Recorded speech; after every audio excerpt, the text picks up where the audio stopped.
اڑنے والا ڈریگن تلاش کرنے والی لڑکی۔ ننھی میری کی قسمت میں سوائے موت کے کچھ نہ تھا۔ تقریباً 200 سال پہلے وہ برطانیہ کے ایک بہت غریب گھرانے میں پیدا ہوئی۔ ان کے پاس کھانے کو بہت کم تھا اور جو گھر ان کو میسر تھا وہ سمندر کنارے بہت ہی خوفناک چٹان پر واقع تھا۔ وہاں کوئی بھی رہنا پسند نہیں کرتا تھا۔ ایک ایک کر کے اس کے تمام بہن بھائی مر چکے تھے سوائے اس کے بھائی جوزف کے۔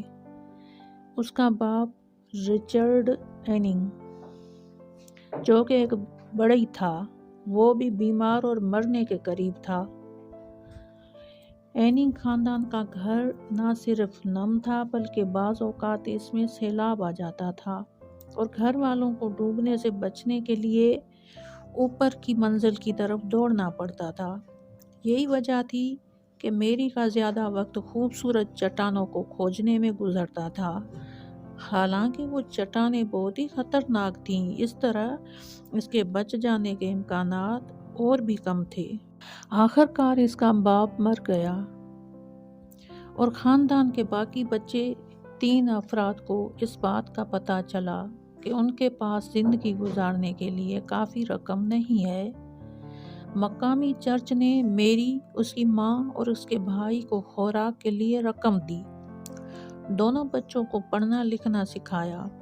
اس طرح ان کو اپنی زندگی سے کچھ امید ہونے لگی۔ لیکن بعد کے حالات نے یہ ثابت کیا کہ اس خطرناک چٹان نے ان کی زندگیاں بچائیں جس پر وہ رہتے تھے۔ وہ عجیب چٹانیں دراصل فوسلز تھے جن میں قدیم جانور اور پودے دفن تھے۔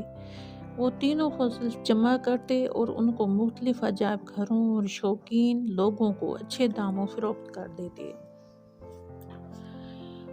ان دنوں دنیا کے عظیم سائنسی دماغ برطانیہ میں موجود تھے جن کا تعلق زیادہ تر چرچ سے تھا۔ انہوں نے میری کے کام میں خوب مدد کی۔ ایک دن میری کو کچھ بڑے جانوروں کے فوسلز ملے جو آج سے پہلے بہت کم لوگوں نے دیکھے۔ ان میں سے ایک کو میوزیم میں رکھ دیا گیا اور اسے اڑنے والا ڈریگن یعنی فلائنگ ڈریگن کا نام دیا گیا۔ وہ ایک قدیم ڈائناسور تھا جس کے بڑے بڑے چمگادڑ جیسے پر تھے۔ میری نے پہلا ایکٹاسورس بھی دریافت کیا جو ڈولفن نما رینگنے والا جانور تھا جس کے نوکیلے دانت تھے۔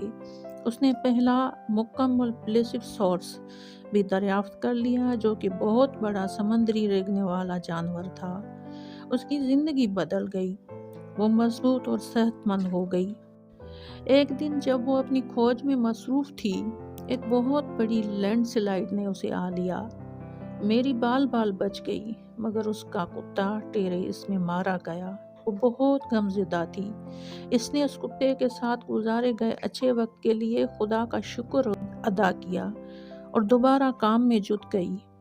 27 سال کی عمر تک اس نے اتنے پیسے جمع کر لیے کہ اس نے قصبے میں ایک چھوٹا سا گھر لے لیا جس کے نیچے ایک دکان تھی جس میں وہ فوسلز فروخت کرتی تھی۔ اس کا شمار دنیا کے بہترین فوسلز کھوجیوں میں ہونے لگا۔